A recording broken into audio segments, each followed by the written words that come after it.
प्यारे बच्चों, आज आप अपने YouTube चैनल हिंदी ज्ञान डॉक्टर शिव कुमार वर्मा में FEBC बोर्ड कक्षा 10 हिंदी कोर्स वा के पुस्तक क्षितिज भाग 2 में संकलित महाकवि तुलसीदास द्वारा रचित महाकाव्य रामचरितमानस के बालकांड के अंतर्गत राम लक्ष्मण परशुराम संवाद के 5वें चौपाई और दोहा की व्याख्या देखेंगे।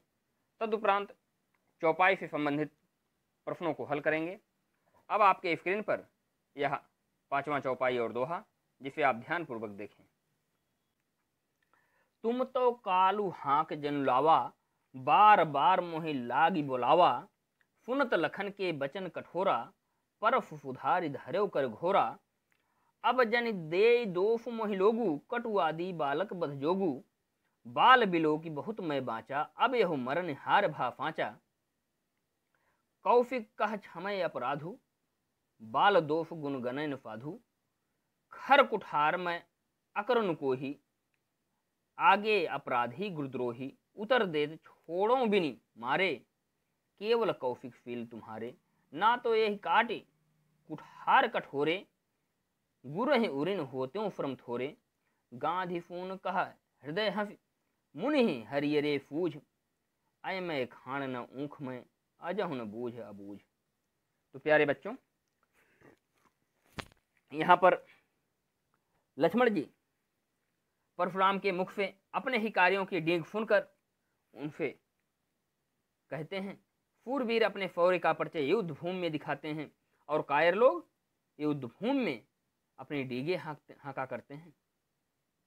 लक्ष्मण आगे कहते हैं, तुम तो कालू हाँक जन लावा, बार बार मोहि लाग बुलावा। काल माने काल को, हाँक माने पुकार करके। आप तो मानो, जन मानो, यहाँ उत्प्रेक्षा अलंकार है। आप तो मानो काल को हाँक करके या पुकार करके मेरे लिए बुला रहे हैं। सुनत लखन के बचन कठोरा, परफ सुधार धर्यो कर घोरा। परफ माने फरफे को, सुधार माने सुधार कर या ठीक करके, कर माने हाथ में, घोरा माने भयंकर।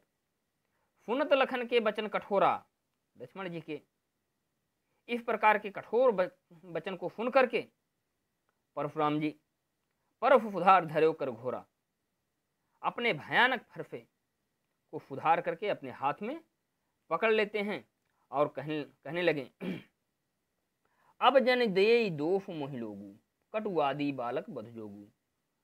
अब मुझे कोई दोष ना दे, यह कटु वचन बोलने वाला बालक मारने के ही योग्य है।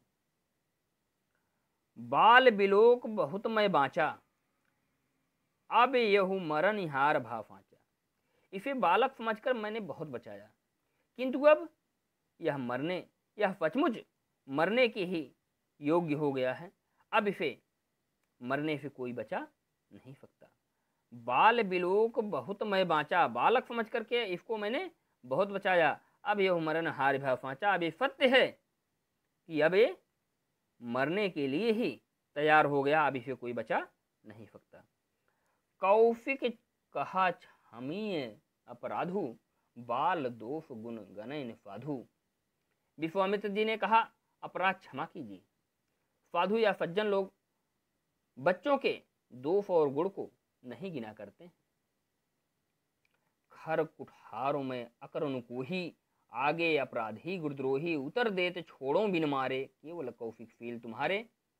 खर माने तीखी धार युक्त, कुठार माने फरफा, अकरुण माने करुणा रहित, दया रहित, क्रोधी को ही माने क्रोधी। तो खर कुठार मैं अकरुण को ही। परशुराम जी कहते हैं, तीक्ष्ण या तेज धार का फरफा लिए मैं करुणा से रहित, क्रोधी और आगे अपराधी गुरुद्रोही, और मेरे सामने गुरु का द्रोह करने वाला गुरुद्रोही अपराधी। उतर देत, जो कि मेरा उत्तर दे रहा है। छाणव बिन मारे, फिर भी इसे बिना मारे मैं छोड़ रहा हूं। कौशिक, केवल कौशिक फील तुम्हारे। हे विश्वामित्र जी, केवल तुम्हारे फील और प्रेम के कारण ही मैं ऐसा कर रहा हूं। अर्थात तीखी धार का फरफा लिए मैं करुणा से रहित, क्रोधी और मेरे सामने गुरु का द्रोह करने वाला अपराधी गुरुद्रोही उत्तर दे रहा है, फिर भी मैं इसे बिना मारे छोड़ रहा हूँ। हे विश्वामित्र, केवल आपके विनम्रता और प्रेम के कारण ही ऐसा कर रहा हूँ। ना तो यही काट कुठार कठोरे, गुर है उरिन हो त्यों श्रम थोरे। नहीं तो मैं इसे इस कठोर फरसे से काटकर थोड़े ही परिश्रम से गुरु के ऋण से मुक्त हो जाता। गांधी फून कहा हृदय हफी, मुनि ही हियरे, मुनि ही हरियरे फूज। गांधी फून, गांधी फून गांधी के पुत्र, गांधी नहीं, यहाँ ऋषि गांधी के पुत्र अर्थात विश्वामित्र। गांधी फून कहा हृदय हफी, मुनि ही हरियरे फूज। विश्वामित्र जी यह सब सुन करके हृदय में हंसते हुए अपने मन में कहते हैं, मुनि को सर्वत्र हरा हरा ही दिखाई दे रहा है, अर्थात राम और लक्ष्मण को साधारण क्षत्रिय बालक समझ रहे हैं। आय मैं खान न ऊख में, अजह न बूझ अबूझ। आय में खान माने लोहे के गुड़ को या भेली को, ऊख में गन्ने का गुड़ या भेली, अजह माने अब भी, अबूझ माने ना बूझ, अर्थात नहीं समझ रहे हैं। इन दोनों बालकों के विषय में अब भी परशुराम जी नहीं समझ पा रहे हैं। ये दोनों बालक लोहे के गुड़ हैं, ना कि गन्ने के। ये दोनों बालक सामान्य बालक नहीं हैं। ये राम और लक्ष्मण लोहे के गुड़ हैं, लोहे के भेली हैं, ना कि गन्ने के जो मुख में रखते ही पिघल जाता है। यह बात मुनि अब भी नहीं समझ पा रहे हैं, अर्थात इनके प्रभाव को नहीं जान पा रहे हैं। बच्चों एक बार फिर से अर्थ देखें। तुम तो कालू हाँक जोन लावा, बार बार मोहि लाग बुलावा। आप तो मानो, लक्ष्मण जी कह रहे हैं परशुराम से, आप तो मानो काल को हाँक करके या पुकार करके मेरे लिए बुला रहे हैं। सुनत लखन के बचन कठोरा, पर सुधार धर्यो कर घोरा। लक्ष्मण जी के इस प्रकार कठोर वचन सुनकर परशुराम जी अपने भयानक फरसे को सुधार करके अपने हाथ में पकड़ लिए और कहने लगे, अब जनि देई दोष मोहि लोगू, कटुआदि बालक बदजोगू। अब मुझे कोई दोष ना दे, यह कटु वचन बोलने वाला बालक मारने के ही योग्य है। बाल बिलोक बहुत मैं बाँचा, अब यह मारन हारि भा पाँचा। इसे बालक समझकर मैंने बहुत बचाया, किंतु अब यह सचमुच मरने को ही आ गया है। अब इसे मरने से कोई बचा नहीं सकता। कौशिक कहा हमें अपराधु, बाल दोष गुण गणय न साधु। विश्वामित्र जी ने कहा, अपराध क्षमा कीजिए। साधु या सज्जन लोग बच्चों के दोष और गुण को नहीं गिनते। खर कुठार में अकुरन को ही, आगे अपराधी गुरुद्रोही, उतर देत छोड़ो बिन मारे, केवल कौशिक फील तुम्हारे। तीखी धार का फरसा लिए मैं दया रहित, करुणा रहित व क्रोधी और मेरे सामने गुरुद्रोही अपराधी उत्तर दे रहा है, फिर भी मैं बिना मारे इसे छोड़ रहा हूँ। हे विश्वामित्र, केवल आपके विनम्रता और प्रेम के कारण ही ऐसा कर रहा हूँ। ना तो यही काटी कुठार कठोरे, गुरु ही उरिन हो त्यों श्रम थोरे। और नहीं तो मैं इसे इस कठोर फरसे से काटकर थोड़े ही परिश्रम से गुरु के ऋण से मुक्त हो जाता। गांधी फून कहा हृदय हंस, मुनि ही हरियरे फूज। विश्वामित्र जी यह सब सुनकर हृदय में हंसकर अपने मन में कहते हैं कि मुनि परशुराम को हर जगह हरा हरा ही समझ में आ रहा है, हरा हरा ही दिखाई दे रहा है। दोनों कोमल बच्चे, ये दो राजकुमार, इनको बहुत सामान्य से लग रहे हैं, अर्थात राम और लक्ष्मण को साधारण क्षत्रिय बालक समझ रहे हैं। आय में खान न ऊख में, अजहु न बूझ अबूझ। ये दोनों बालक लोहे के गुड़ हैं, लोहे के भेली हैं, ना कि गन्ने के, जो मुख में रखते ही पिघल जाएगा।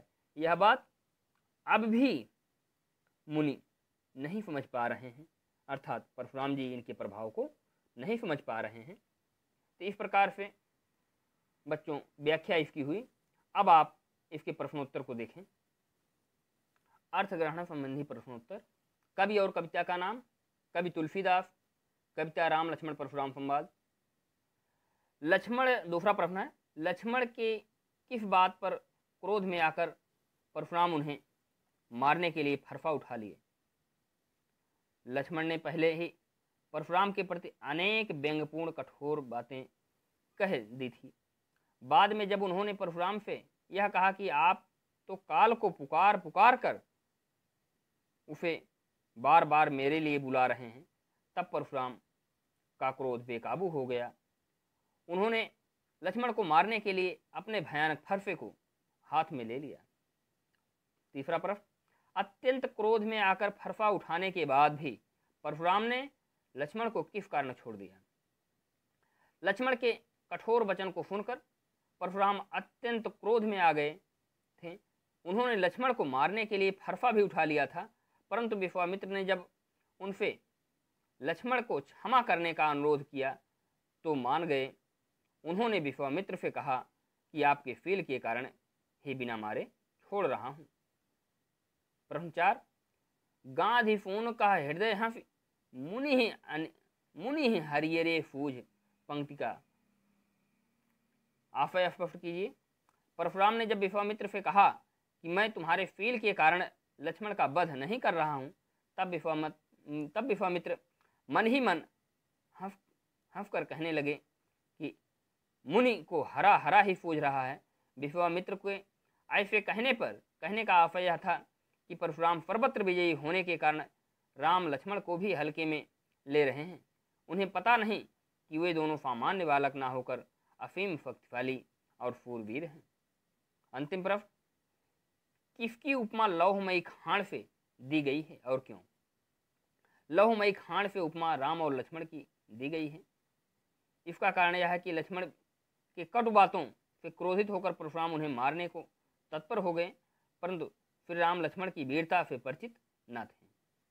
वे उन्हें गन्ने का खांड की तरह समझ रहे थे जो मुंह में डालते ही गल जाता है, परंतु वे दोनों तो फौलाद की बनी खांड की तरह कठोर थे जिन्हें मारना असंभव था।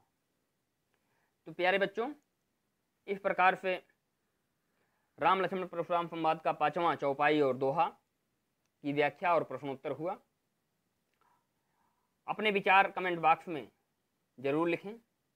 पसंद आए तो लाइक करें, शेयर करें, सब्सक्राइब ना किए हों सब्सक्राइब भी कर दें चैनल को।